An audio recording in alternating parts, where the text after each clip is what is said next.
Las voces de los verdaderos protagonistas. En Voces RCN. Verdaderos protagonistas son los invitados a este programa, a Voces RCN, en la noche de hoy. Está en primer término con nosotros Heidi Lorena Sánchez, que es concejal del Pacto Histórico. Bienvenida a este programa. Bueno, muy buenas noches aquí para mis compañeros y compañeras de foro, para ti y para todo el equipo de RCN Radio. Gracias. También está aquí Eugenie Richard, que es profesora e investigadora de la Universidad Externado de Colombia. Gracias por estar aquí, Eugenie. Muchas gracias por la invitación. Buenas noches para todos. Buenas noches. Hernán Andrade, expresidente del Partido Conservador, bienvenido a Voces RCN. Bueno, Juan Carlos, a Lorena, a Eugenie, a Juan, a todo el equipo, Alejandro, todo el equipo de la gran audiencia, un saludo muy especial, Juan Carlos. Muchas gracias. Y en Medellín, en RCN Medellín, está con nosotros también Juan Ángel, que es el director del Movimiento Libertario de Colombia. Gracias por estar en esta mesa. No, gracias a ustedes por la invitación y un saludo para todos. Bueno, el primer asunto tiene que ver con un pronunciamiento que ha hecho el gobierno de Estados Unidos. Presentaron un informe de derechos humanos y en el informe señalaron que podía haber habido problemas en la financiación de la campaña del presidente de la República, Gustavo Petro. Recordemos que algunos magistrados del Consejo Nacional Electoral dicen que debería investigarse a Ricardo Roa, el actual presidente de Ecopetrol, que era el gerente de la campaña. Pero en las últimas horas, el corresponsal Juan Camilo Merlano de Caracol Televisión en Washington, en el Departamento de Estado, le preguntó a un portavoz de ese organismo, que es el Ministerio de Exteriores de Estados Unidos, Vedant Patel, y le dijo si había alguna razón por la cual ellos han hecho esa afirmación con respecto a la campaña del presidente Petro, y esto respondió el señor Patel, óiganlo. What I can say about the entries of the Human Rights Report is that we find them to be credible, which is why we have included them. Él dijo que lo cierto del caso es que para Estados Unidos es creíble esa versión y que por eso lo incluyeron en el informe de los derechos humanos de que hubo irregularidades en la financiación de la campaña del presidente Gustavo Petro. El gobierno colombiano en los últimos minutos ha enviado una nota de protesta al gobierno de los Estados Unidos por haber hecho esas afirmaciones porque considera, por supuesto, que esto es una inmiscuirse en asuntos internos de otro estado. Y la pregunta que quiero hacerles es, ¿qué opinan ustedes de todo esto? Estados Unidos en algunas ocasiones o en muchas hace este tipo de denuncias, algunas veces se equivoca, muchísimas veces acierta, como cuando denunció el escándalo de corrupción en la FIFA, pero evidentemente a otros países, como ocurre siempre, les molesta que se metan en sus asuntos internos. ¿Con qué ojos ven ustedes esto? ¿Hay que preocuparse? ¿Habrá algo raro en la campaña del presidente Gustavo Petro? ¿Se está metiendo Estados Unidos, se está metiendo las narices donde no le importa? ¿Cómo ven ustedes el tema? Hernán Andrade. Carlos, es que tapar el sol con las manos de que hubo problemas en la financiación de la campaña del presidente Petro es tapar el sol con las manos. Pues claro que la hubo. Que la discusión jurídica, si la plata de los testigos, la campaña significa plata de los testigos después de las 4 de la tarde, si la campaña, todas esas discusiones jurídicas se resolverán. Siempre hemos judicializado el tema del juicio político. Y resulta que lo que toca es si hubo ingreso de plata lícita o ilícita y se violaron los topes o no. Y con eso se ha logrado casos Samper, enredar esos llamados juicios políticos con intereses sanos y otros no tan sanos. Y que los gringos se metan en la política interna de Colombia y en la del mundo, pues no es un hecho de extrañar. Y que Juan Fernando Petro merodeó en el Pacto de la Picota y en reuniones con mafiosos antes de la campaña, y hay filmaciones, y hay eventos, y hay de todo, pues es indebido en el sentido, me imagino, no soy experto en materia diplomática, pero es lógico la afirmación del presidente por todo lo que rodea y lo que rodeó la campaña. Y esta semana viene el tema de las criptomonedas, así que amerita la investigación a la Corte, y si los gringos tomaron eso como versión cierta, pues fue la declaración de Nicolás Petro, que después se echó para atrás, y todo lo que ha sucedido con el tema de Juan Fernando Petro, que bastante dolor de cabeza le ha causado a su hermano Gustavo Petro. Eugenie Richard, ¿cuál es su opinión? Pues yo creo que estas denuncias hacen daño obviamente a la narrativa del cambio que ha intentado posicionar el gobierno Petro, pero hace daño a la política de manera general. Recordamos que esta historia de dineros ilícitos que entran en las campañas electorales es una historia ya vieja.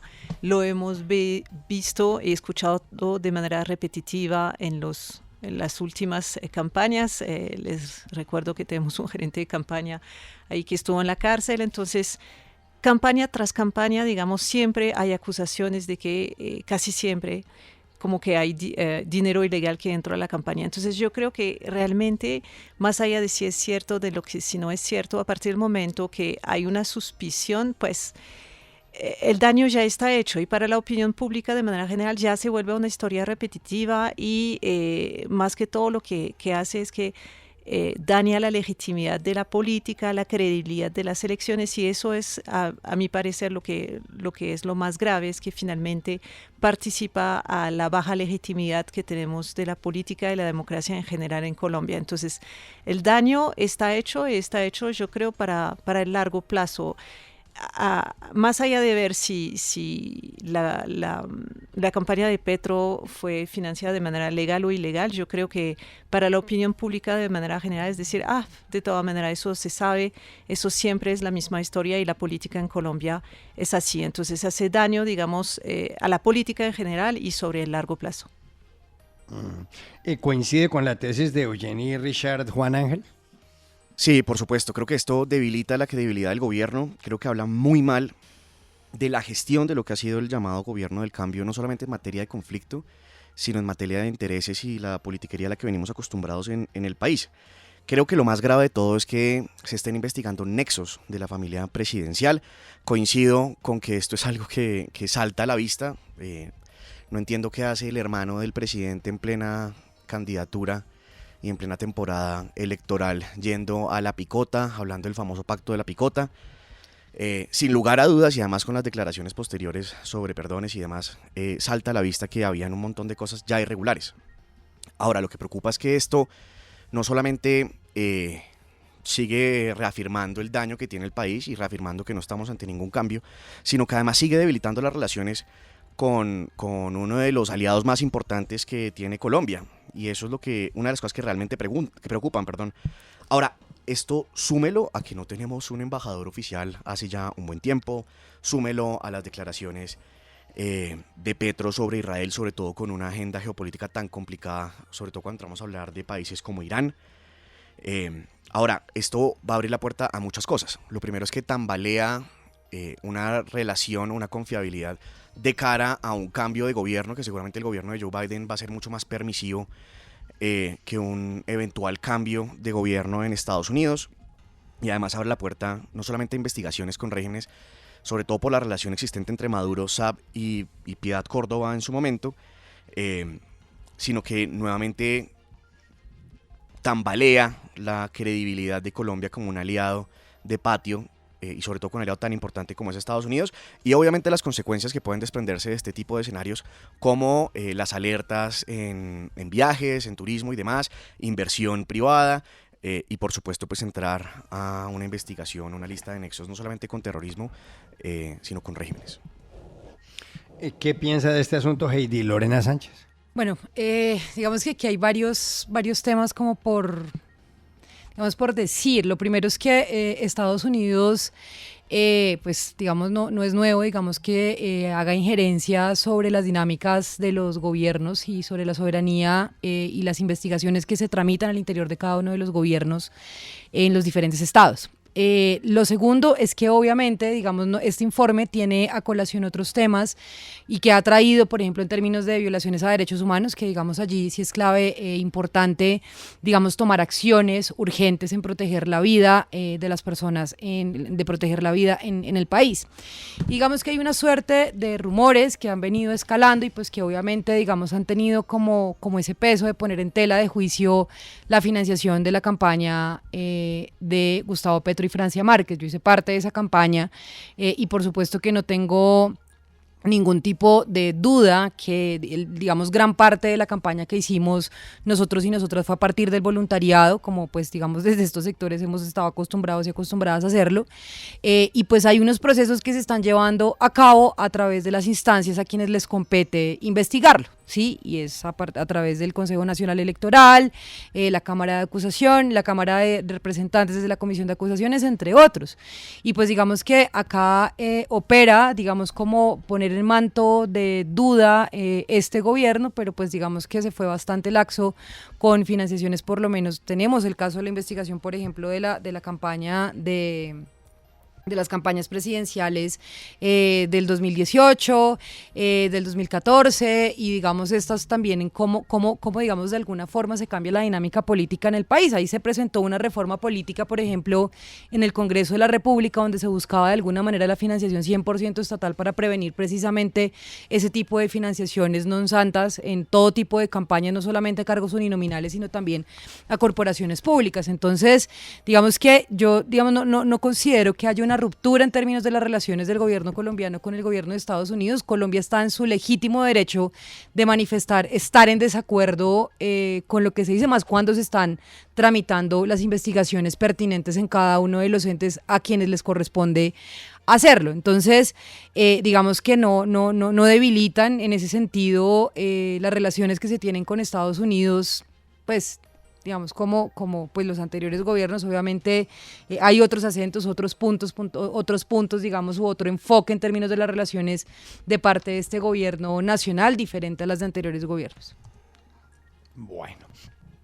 Oigan, me cambio de asunto. El presidente Gustavo Petro en las últimas horas se ha pronunciado mucho sobre las manifestaciones del domingo, manifestaciones de protesta contra su administración. Pero, entre otras cosas, en uno de sus tweets ha dicho lo siguiente: ha dicho que él no va a permanecer en el poder más allá de agosto de 2026. Incluso la frase que utilizó, las palabras que utilizó, dijo que no va a estar ni un día menos. Así que él terminará su periodo y que él no piensa quedarse ahí. Pero naturalmente en Colombia hay algunas voces, algunos sectores que dicen que él querrá quedarse, que la idea de la constituyente es simplemente en caso de que llegue a aprobarse, que desde el punto de vista legal es muy, muy difícil, y desde el punto de vista político también. Hay gente que dice que él lo que quiere es que se cambie el texto constitucional para que a él se le extienda el periodo, y una cosa y la otra. Incluso hay senadores que señalan que ese es el objetivo que tiene el presidente Gustavo Petro, evidentemente senadores de la oposición. ¿Qué piensan ustedes de este tuit del presidente Petro? ¿Es dejar claro algo que para ustedes lo era claro, o les parece que hay sospechas todavía sobre las intenciones de Petro de aquí en adelante? Eugenie Richard.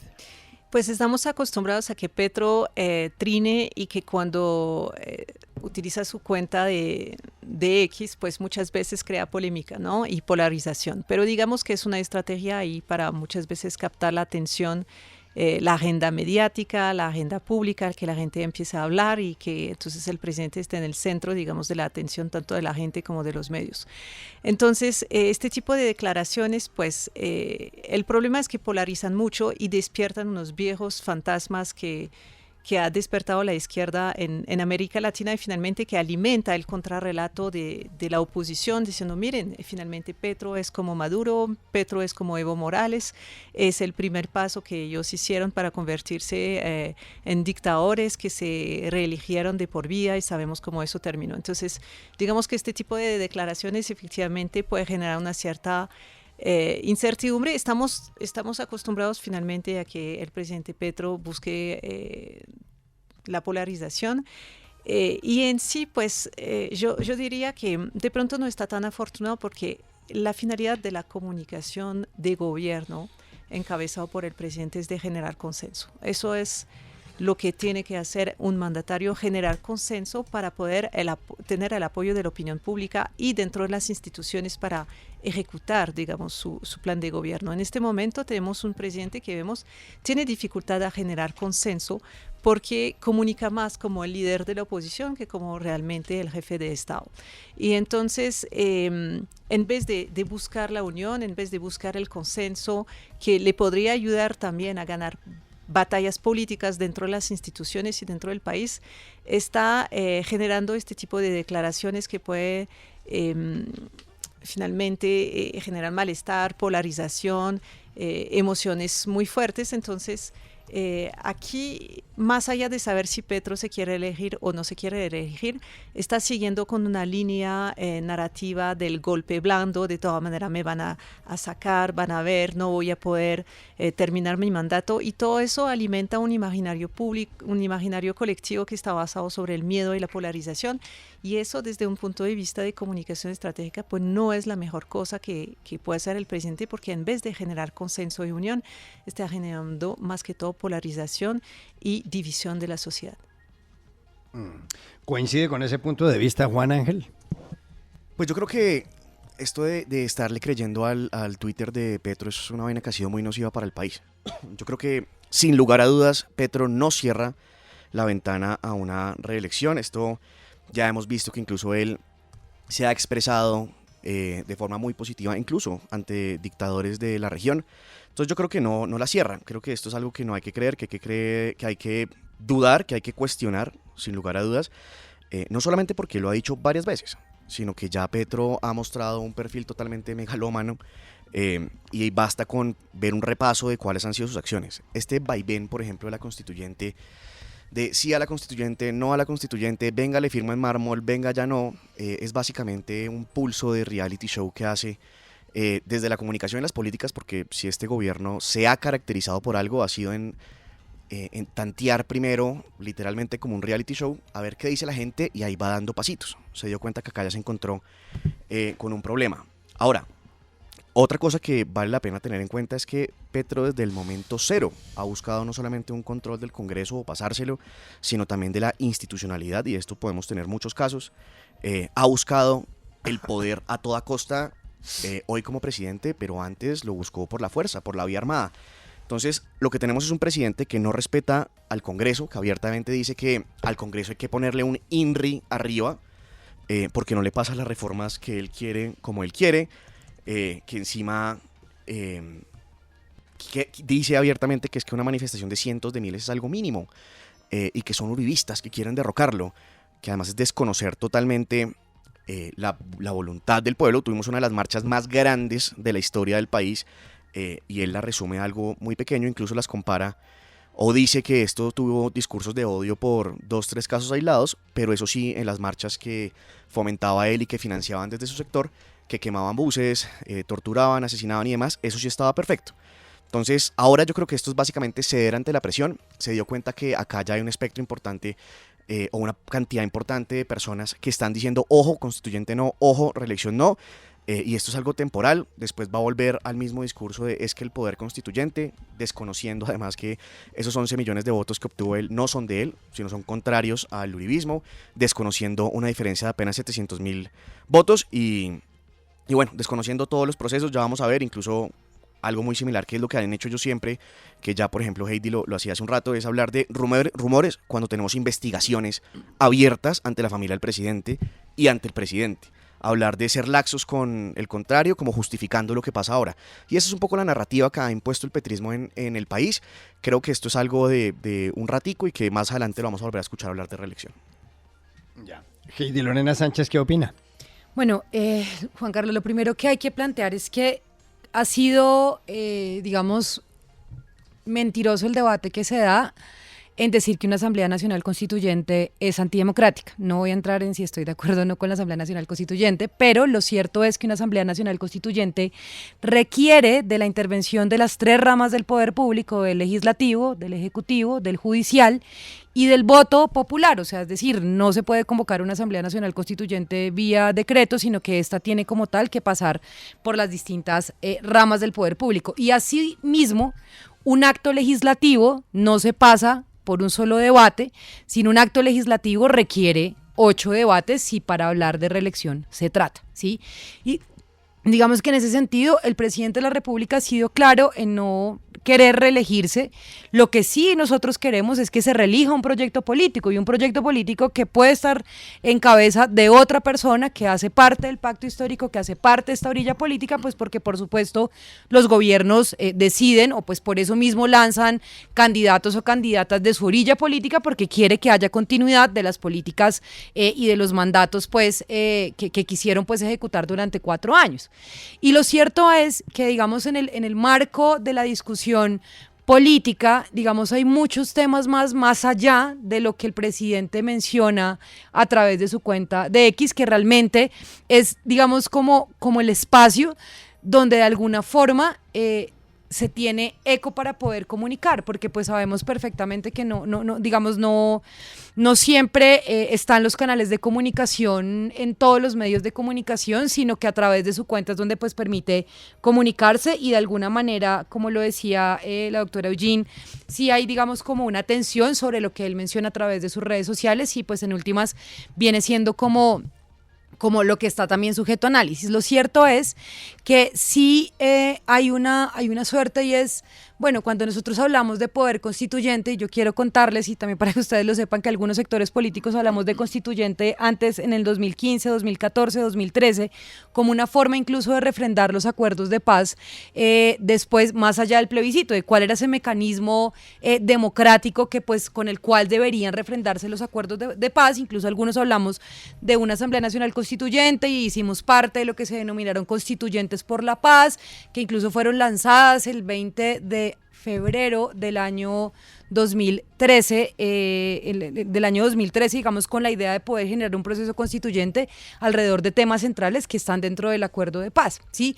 Y hay unos temas muy puntuales que, pues, por supuesto, pues, es decir, cuando yo he tenido, digamos, discusiones y yo fui oposición a la administración de Claudia López y soy oposición a la administración de Carlos Fernando Galán, pero, digamos, hay una suerte de argumentos y hay puntos en los que nosotros hemos coincidido con esas dos administraciones, ¿sí? Y, pues, por supuesto que hemos reconocido y sabemos perfectamente que es un plan del gobierno que se tiene que ejecutar. Lo que yo no veo, Juan Carlos, es también una suerte de llegar a un punto medio, ¿sí? Yo no siento que haya como esa actitud de parte de la oposición, sino que simplemente es no y no y no. Y si bien hay, digamos, hay un tema del golpe blando que pues yo creo que no hay que dejarle de prestar atención, que no es lo central, si es no vamos a dejar gobernar y pues listo, termine de aquí al 2026, pero pues digamos como una suerte de torpedear absolutamente todo lo que se haga. Ya. Juan Ángel ya opinó. Hernán Andrade, ¿qué piensa del tema? No pudiera uno, pues no podría. En el caso particular, Juan Carlos, sí, estar en el fuero íntimo del presidente Petro sobre si él quiere o no quiere continuar en el poder. Lo que yo no veo es la forma ni la... Porque primero que todo, para continuar en el poder, se tiene que tener un respaldo mayoritario de la base popular. Y vía Congreso o vía Asamblea Constituyente, ese soporte no lo tiene el presidente Petro. Cuando se compara con Venezuela, constituyente de la cual Gustavo Petro fue asesor, que Chávez era un fenómeno diferente, Chávez era un fenómeno popular, con una solidez económica muy fuerte, con una Venezuela boyante en su manera cuando se hizo la constituyente en Venezuela. Otras son las circunstancias. Así que para mí, el caso de la reelección del presidente Petro en este trino, que es mucho más coherente desde su punto de su argumentación, no va, porque no hay manera de convocar vía cabildos abiertos, plebiscitos, ni la tesis del propio amigo Germán Vargas, que vía refrendar el eventual acuerdo de La Habana, vamos a implementar la constituyente.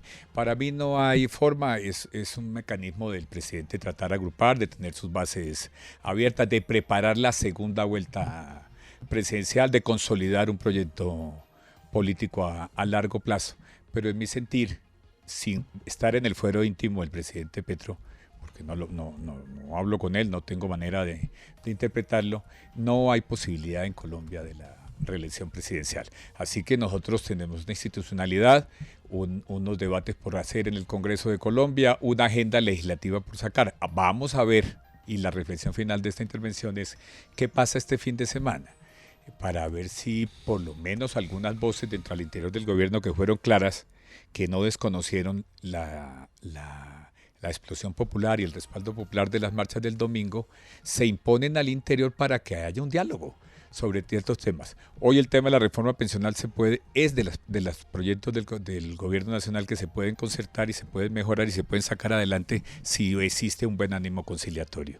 Y lo de la salud, aquí hablando con mis colegas de mesa, pues es un tema que en mi sentir por lo menos en esta legislatura, ya está sepultado. Así que el gobierno tiene que, estos 6 semanas que le faltan, concentrarse en los temas de los que puede sacar adelante. Y en mi sentir podría sacar la reforma pensional y la ley de educación, que está bastante avanzada. Pero la pregunta concreta, Juan Carlos, en el tema de la reelección no hay espacio ni político, ni jurídico, ni popular, ni hay manera alguna que la Corte Constitucional vaya a aceptar una convocatoria a una constituyente sin cumplir con los canales formales que establece la Carta Política. Esas son las reglas de juego y no hay manera de salirse de esa institucionalidad. Muy bien, vamos a una pausa y ya regresamos. 7 de la noche, 57 minutos. Continuamos. En Voces RCN. Seguimos en Voces RCN con Heidi Lorena Sánchez, Eugenie Richard, Hernán Andrade y Juan Ángel. Hay noticias sobre los proyectos de reformas en el Congreso. El proyecto de reforma a la salud se ve prácticamente liquidado, aunque dicen que hay alguna esperanza de revivirlo. Pero por otro lado, el proyecto de reforma pensional está avanzando. El Partido Liberal apoyó al gobierno nacional, de manera tal que se podría llegar a aprobar este proyecto de reforma, y una de las cuestiones en las cuales el liberalismo respaldó al gobierno tiene que ver con que el Banco de la República podría manejar los dineros, algunos dineros de las pensiones, en caso de que se apruebe ese proyecto. Aquí la pregunta es, ¿creen ustedes que ese proyecto de reforma pensional va a salir adelante y le ven algún futuro, si es que lo tiene, el de reforma a la salud? Doctor Hernán Andrade. Creo que la agenda, en mi sentir, ya está perfilada lo que se puede sacar adelante. No tengo el trámite exacto de educación, creo que ya pasó por Cámara y debe estar en Comisión Séptima en Senado. Y es expedita, y aquí recordaba a Lorena que es estatutaria, por supuesto tiene que salir en periodo ordinario. Y el tema de la pensional tiene tiempo y tiene votos para lograr una concertación y hacer estos ajustes. Yo lo que he entendido, y no soy el experto, ni soy ponente, ni lo he estudiado a fondo, esta reforma desde el punto de vista estructural lleva a una economía grande desde el punto de vista del Estado, de subsidio de las grandes pensiones como las que disfrutamos muchas personas en Colombia, porque al colocar ese 2.3, eso va con pensiones y para pasar de esos 3,5 millones usted tiene que elaborar su propia pensión, lo que llevará a una rebaja de los casi 50 billones de pesos que el Estado tiene que fijar en su acopiar en su presupuesto nacional para subsidiar el déficit de materia pensional. Así que la reforma a concertar, a sacar adelante, a pulir, a mirar si se baja más el umbral, cómo garantizar el manejo de los recursos públicos, este artículo que se va a votar de la transición, son discusiones de fondo sobre la reforma, pero yo la veo en buen sentido. De resto, lo de salud no tiene, lo principal, no tiene los votos. Y los senadores que ya se plantaron en la raya, comenzando por el presidente del Senado, que la dan por hundida, no van a utilizar el artículo del reglamento y se va a morir por inanición por falta de tiempo. Porque el informe de comisión, yo vi la renuncia de Germán Blanco, no sé si se habrán reunido los de la comisión, pero ese informe de comisión tendría que ir a un debate de plenaria. Y si cambia de comisión, no dan los tiempos para sacar adelante lo de salud. Tendría que el gobierno tratar de implementar en el segundo semestre, que cada vez se le va acabando el espacio político al gobierno, de escoger unos puntos de la reforma de la salud que eran perfectamente concertables y se pudieran haber tramitado por el Congreso. Así que, en mi sentir, pasará educación, pasará concertada y conciliada la reforma pensional, y viene después el empujón de los parlamentarios, porque cada parlamentario trae su proyecto propio. No hay parlamentario que no tenga interés en algún proyecto particular, desde el punto de vista de interés general, no de interés del parlamentario, y después viene la presión al presidente del Congreso para que también deje unos días para tramitar proyectos que sean de origen parlamentario.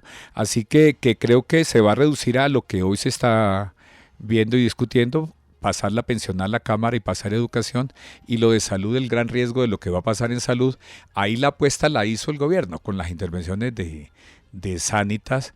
Es un arma muy difícil para el gobierno. Hoy me decía un juez penal del circuito de Quibdó que la cantidad de tutelas en Quito sobre la prestación del servicio de la nueva EPS es inconmensurable. Ustedes imaginan, y la nueva EPS tiene esa cantidad de tutela con 10 millones de afiliados. Si le llegan 20 o 30 millones de afiliados, ¿cómo va a tener la infraestructura la nueva EPS para llevar adelante y sacar adelante su prestación de servicio? Así que lo de la reforma de la salud, el valor lo tiene el gobierno, no lo va a tener el Congreso de Colombia, y a eso se va a reducir la agenda legislativa del gobierno, que hubiera podido ser mucho más fructífera si a Gustavo Petro le hubiera interesado tender unos caminos de diálogo. Pero el Twitter de que yo dialogo, pero simplemente con lo que está a mi leal saber y entender, pues eso no es mecanismo de diálogo. Eso es igual que el famoso llamado al acuerdo nacional. Así que creo que lo de hoy es un triunfo del gobierno. Ojalá el proyecto quede como un triunfo para el país, y no solamente para el gobierno. Y la ley de educación, que no la conozco, ni se ha debatido tan ampliamente en foros académicos, sea lo que hoy el gobierno tenga para presentar el próximo 20 de junio. Claro, Heidi Lorena Sánchez está de acuerdo, tiene razón Hernán Andrade. Bueno, sí estamos casi de acuerdo en el sentido de que, a ver, esta reforma es la reforma que más consenso tiene, muchos, y desde el principio, de hecho desde el principio esta reforma ha contado y pues ha hecho un trabajo de parte de la ministra de Trabajo y su equipo de poder concertar con todos los sectores que se encuentran alrededor de las pensiones. Y lo primero que hay que decir acá, y esto pues sí es una discusión de fondo, y es cómo concebimos la pensión, ¿sí? Si la pensión viene siendo un derecho a la vejez, a tener una vejez digna, que es contrario censo a algunos sectores que opinan que esto simplemente es un ahorro individual, ¿sí? Y en ese sentido, esta reforma pues apunta a que muchas más personas se pensionen, a que se reconozca, por ejemplo, el bono pensional para aquellas personas que, aún habiendo trabajado durante toda su vida, no cotizaron, ¿sí? Y no porque no hayan trabajado, no le hayan aportado al país, sino que sencillamente los ingresos que recibieron no les permitieron cotizar. Hablemos de los campesinos, hablemos de los vendedores y vendedoras informales, pero también hablemos de, por ejemplo, aquellas mujeres que se dedicaron 100% a las tareas del cuidado, a trabajo no remunerado durante toda su vida, y con quienes tenemos una enorme deuda como sociedad. Y algo que incluye, que eso tiene que entrar en conciliación, y es el tema de la reducción de tiempo para las mujeres que tuvieron hijos, hasta 3 hijos, que eso hace parte del reconocimiento, la redistribución y la remuneración de las tareas del cuidado, y pues eso hace parte de la remuneración a las tareas del cuidado, el reconocimiento, porque mientras 1 de cada 4 hombres se pensiona, 1 de cada 8 mujeres logra acceder a la pensión, y esto obedece a que son quienes más interrumpen su actividad laboral para poder cotizar por las tareas del cuidado.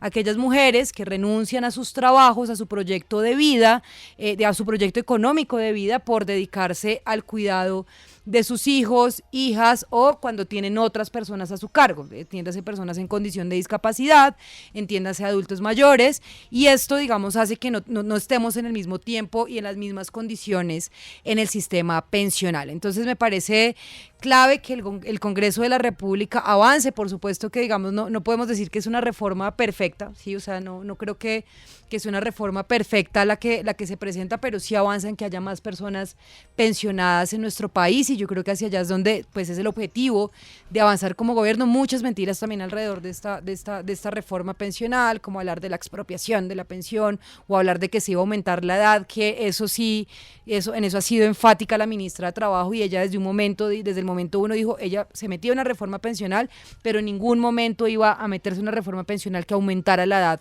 de jubilación. Entonces, digamos que eso me parece clave, es un consenso. Vamos a ver cómo se plantea esto en los debates que faltan.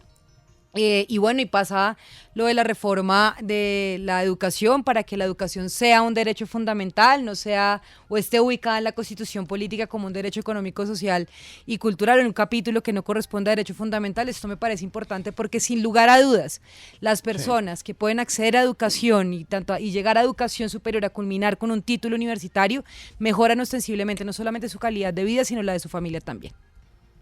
Juan Ángel, ¿cuál es su opinión? Bueno, a mí me parece que esta reforma pensional es una de las desfachateces más grandes que tiene este gobierno. Y lo primero para hablar de la reforma pensional es entender que hoy por hoy, como va a abordar el gobierno esta reforma, es que presupuesto pensional es igual a votos. Y es un poco con lo que están negociando. A mí me asombra cómo terminaron cuadrando mayorías, cómo terminaron nombrando ministros del Partido Liberal. Incluso el mismo Partido Conservador se puso en tela de juicio varias veces.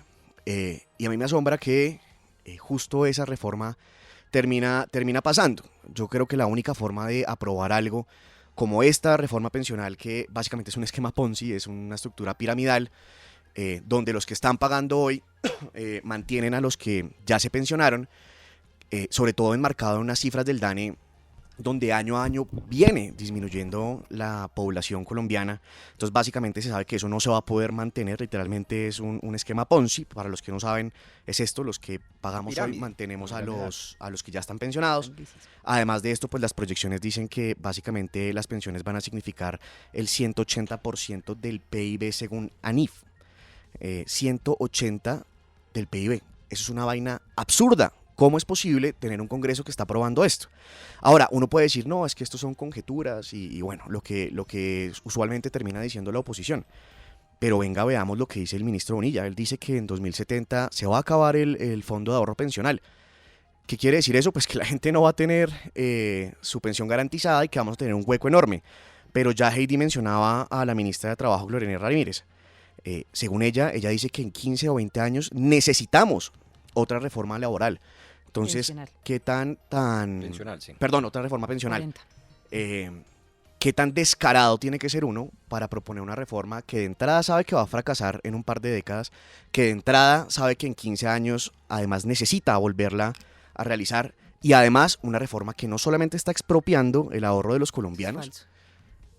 No es falso. No, eso es falso. ¿Y entonces por qué en el Totalmente 2070 falso. se acaba el fondo de ahorro Eso pensional? es falso, no estamos hablando de expropiar, o sea, me parece No, que pero hacer ese tipo- respóndeme no, la hacer ese tipo pregunta, de Heidi. Si me estás afirmaciones interrumpiendo, porfa, de respóndeme expropiar, la no. pregunta. O sea, si vamos a hablar, hablemos con la verdad, pero es que aquí nadie les Bueno, está te expropiando la pregunto, pensión. ok, no. si no se expropia, No, Juan Ángel, mira, pero lo ¿por que qué no pasa es que contestas esas la son las mismas pregunta, mentiras Heidi? con las que han ganado No, pero es que mira, siempre. si uno va a El tema de interrumpir la a otra persona en un expropiación panel, es lo mínimo que totalmente debería falso. hacer es contestar la pregunta. Es totalmente A ver, falso, no es pero una uno expropiación. por uno para Pero entender. contéstame la pregunta, Heidi. Si no es expropiar, entonces ¿por qué en el 2070, según el ministro Bonilla, se acaba el fondo de ahorro pensional? No, lo que se ha planteado desde la ministra es que hay que reevaluar, es una reforma Hablo del ministro sostenible Bonilla. para los 40 años, lo ha Ministro planteado la Bonilla. ministra de Trabajo, donde efectivamente los fondos de pensiones tienen que entrar a revisar por el número de personas que se van a pensionar más adelante. Heidi, ¿te das Pero eso cuenta en que no me estás ningún contestando momento, la pero eso en pregunta, ningún ¿cierto? momento es una expropiación. No, no, estamos respóndeme la hablando de pregunta. Expropiación, Es que no me- expropiación es si me estuvieran Heidi, te invito quitando a la que me plata a contestes mí. la pregunta. No, dime tú por qué es una expropiación. Te estoy diciendo. Te están quitando la plata Claro que sí. de tu pensión. Y No mira, es te así, es explico, que yo sí todo te el mundo explico, se va a yo sí te pensionar. explico. Cuando a mí me dicen, oiga, venga, le va a coger su platica y de pronto después se la pago, me están quitando la plata. Pero entonces los fondos Pero entonces privados de déjame pensión te sí pueden contesto. jugar con Yo- la plata yo de sí los te estoy- colombianos yo en sí sus te fondos estoy de ahorro contestando. privado. No. Yo sí te estoy contestando, No, tú no no has tenido ni hablemos con siquiera mentiras. la cortesía de contestar. Y además, en Colpensiones, los intereses de la pensión no se van a ver reflejados, no existen. Es decir, tú lo que llamas una vida digna o una mesada digna son pensiones de 60.000 pesos. Pero entonces cuéntame, si no es expropiar, ¿por qué en el 2070 se acaba el fondo de ahorro pensional?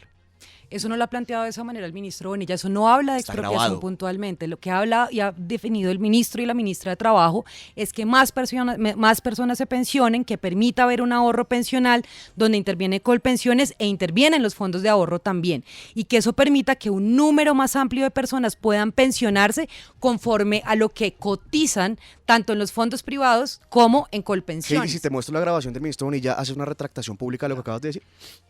Porque lo dijo el ministro Bonilla. Pues eso no tiene que ver con Me ninguna imagino, porque expropiación. siempre No el marco es la expropiación. mentira. Sí, y no la contestaste mentira es la hablar de pregunta. expropiación. Entonces, ¿por qué no contestas la Mentira es pregunta? hablar de expropiación. ¿Por qué no contestas Eso la es pregunta? mentira. Bueno, pero Eso es mentira. luego podemos buscar la grabación del Sí. ministro. Pero no sé si quería agregar algo más, Juan Ángel, sobre todo este asunto de la reforma pensional, sobre si va a salir adelante. ¿Qué opina? Sí, básicamente esto lo que termina haciendo el gobierno es dejar clarísimo cómo funciona el amiguismo político y la politiquería barata en este país. Sin lugar a dudas, lo que estamos viendo es que hay una expropiación y que además los intereses de los colombianos no se van a pagar. Es decir, imagínese usted invertir en un lugar mes a mes para que al final cuando se vaya a pensionar, cuando alcanza a pensionarse, porque eso es eso sí es una mentira, decir que los colombianos se van a pensionar dignamente, no, el 78% de los colombianos no alcanza a pensionarse, y si uno mira a ver cuánto van a ganar, son pensiones entre 60.000 y 200.000 pesos, pero eso seguramente el petrismo es lo que no quiere contar.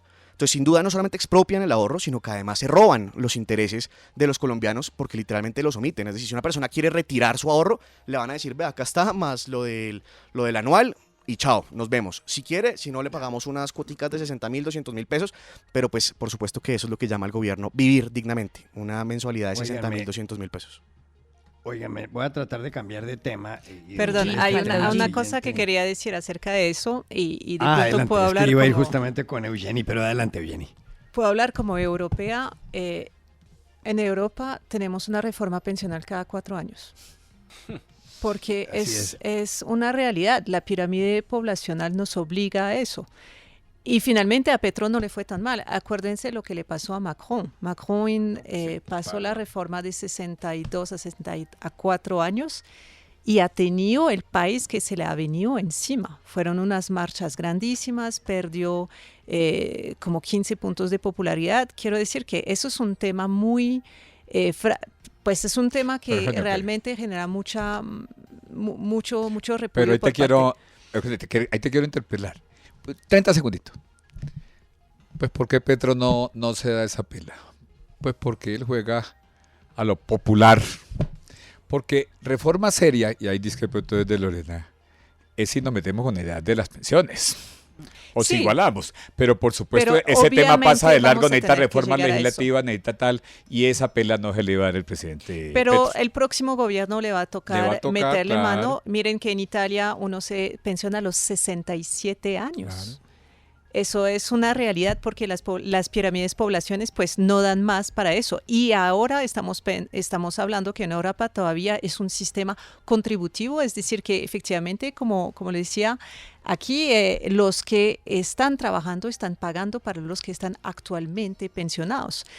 En este momento tenemos una persona que trabaja por 7 personas pensionadas. En Europa eso es demográficamente insostenible, pero todavía el sistema, digamos, de salud pública está absorbando toda esta deuda, pero en Colombia, pues, vamos a ver que pronto no va a ser posible. Sin embargo, pues, en cuanto a cómo lo ha manejado Petro, yo creo que sobre la reforma pensional podemos tener 2 aprendizajes. Primero, que la pelea política no funciona, pero que la conciliación sí funciona. Efectivamente, lo podemos llamar conciliación o mermelada, como ustedes quieren, pero finalmente la convergencia de fuerza política ha logrado que la reforma pensional fueran casi una victoria. El 90% de los artículos están aprobados, donde la salud definitivamente fracasó porque no hubo conciliación política.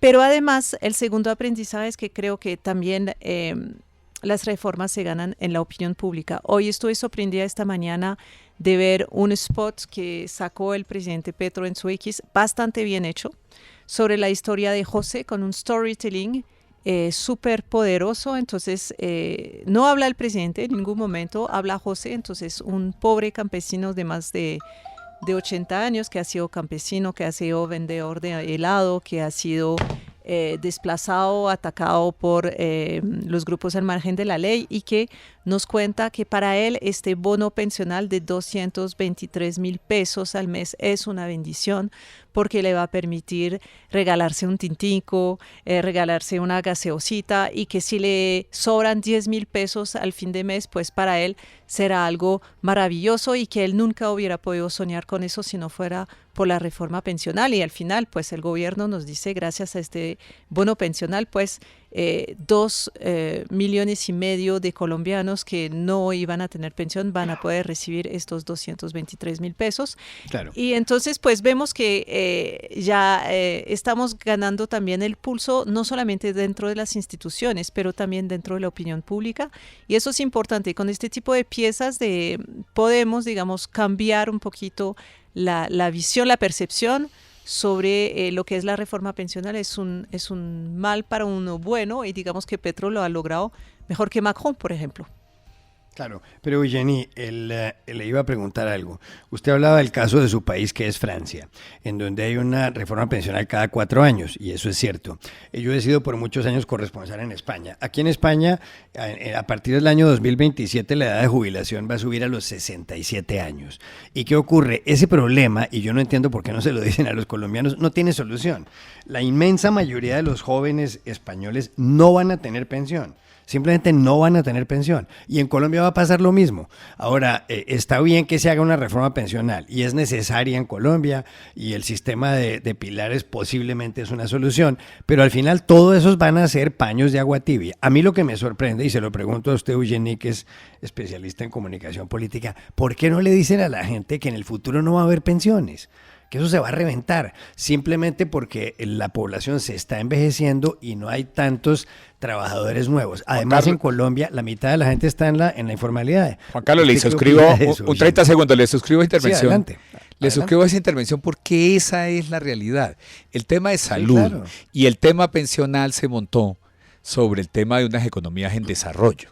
Entonces, salud también era para que existiera 80% contributivo y 20% subsidiado. Mientras nosotros no tengamos una economía en desarrollo, pues no va a haber que los empleos actuales logren suplir las nuevas pensiones. Y mientras no acometamos el tema, ningún candidato presidencial dice la verdad sobre el tema de la edad, porque entonces pierde las elecciones. Macron en eso se aguantó el chaparrón y terminó sacando la reforma en Francia, y fíjese que hoy está gobernando con un margen de popularidad alto. Por eso es que no se dicen las cosas seriamente. Esta reforma tiene, para el discrepo de Juan, todo no se puede decir negativo. Hay deudas sociales con sectores que no tienen ningún ingreso, y aumentar ingresos de ciertos sectores desvalidos de la sociedad es válido.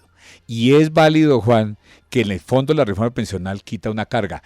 Cuando yo lideré la reforma pensional, perdone que lo hable en nombre propio, 2005, y nos dijeron que con 25 billones, con 30 billones de pesos iba a suplir el déficit actual de lo que suplimos los colombianos, de lo que no hay de fondo, son 50 billones al año. Y tiende siempre hacia arriba. Así que el déficit de los colombianos en materia pensional seguirá creciendo.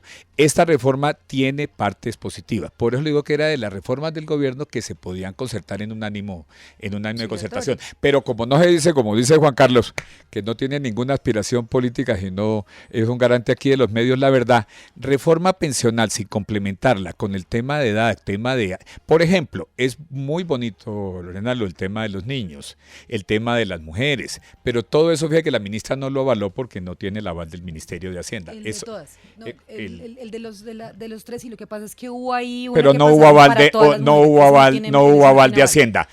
Las economías del mundo, como las europeas que menciona Guillén, la brasilera, la de Lula, ninguna economía del mundo resiste el actual sistema pensional. Sí. Por eso siempre más temprano que tarde vamos a terminar en el tema del ahorro privado, que buena parte lo implementa esta reforma pensional de 2.3 salarios hacia adelante. Eso fue una parte de conciliación, además, ¿no? Hernán, eso fue lo que se dijo también en parte de la reforma, que de alguna manera, digamos, o sea, si hubo una suerte de ánimo conciliatorio de este gobierno, o sea, de poder concertar diferentes y distintas opiniones políticas de sectores tradicionales junto con el pacto, pues en términos de poder plantear la reforma pensional, pues porque digamos, uno no puede decir que entonces cuando hay una mayoría en el Congreso es entonces una cantidad de regalados enmermelados, cuando no lo hay es porque el presidente no quiere escuchar, ¿sí? Entonces se radicaliza y entonces la reforma a la salud y las otras se cayeron porque sencillamente el gobierno nacional y con sus ministros no quisieron hacer nada, pero cuando hay una posibilidad y hay un ánimo de mayorías en la reforma pensional, entonces está mal. Entonces creo yo que es importante lo que hace el gobierno con esta reforma pensional, y pues ojalá pase lo mismo con la estatutaria de educación en Senado, ¿no? Perdón, yo quería agregar algo. No sé si Eugenie quiera o Juan Ángel agregar algo. Yo quería agregar algo muy rápido. Y es que, bueno, lo primero, cuando uno va al sector privado y le dice a uno que ese sector privado, digamos la empresa, lo que quiera, va a generar un 180% de pérdida con respecto a otro, que es para que se entienda el ejemplo, automáticamente uno diría, esa empresa no sirve para nada, esa empresa hay que revisarla, y esa empresa pues sencillamente no va a funcionarle a sus clientes, que en este caso serían los pensionados. Eso es lo que está pasando ahorita. Abiertamente, Bonilla y Gloria Inés nos dicen, oiga, esta vaina no va a funcionar, toca hacer una reforma, esto es un fenómeno mundial, sabemos que no va a dar la pirámide para pagarle a las personas que se están pensionando hoy. Entonces, pues me parece muy curioso. Ahora, estas concesiones, entre comillas, terminan siendo casi que un chiste, sobre todo cuando uno baja ese umbral, como lo están bajando, donde más del 80% de los colombianos quedan por fuera, sigue aumentando. Nuevamente, es que es un dato preocupante, 180 del PIB es una vaina absurda. esto en cualquier empresa ya le hubieran mandado a cerrar y estarían revisándola. Entonces, ¿por qué el gobierno y los congresistas también, que yo no me como el cuento de que un partido como el liberal, que en la noche es blanco y de día es negro, no tienen algo por debajo ahí? Y no me como el cuento de que automáticamente sale el ministro. Lo pueden llamar conciliaciones políticas, o lo pueden llamar negociaciones, o lo pueden llamar gobernabilidad. Le pueden poner el nombre que quieran, pero en última instancia el resumen termina siendo lo mismo. Ahora, lo que sí va a pasar es que con esto de obligar ese umbral, los privados van a tender a disminuir radicalmente. Y eso a todas luces es preocupante, porque es el único sistema donde uno realmente es dueño de su ahorro, de sus intereses, y realmente se puede valer por uno mismo.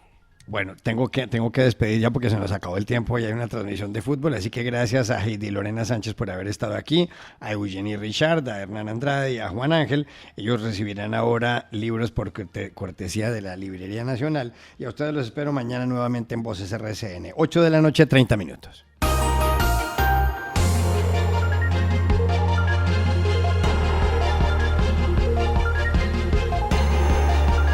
Voces RCN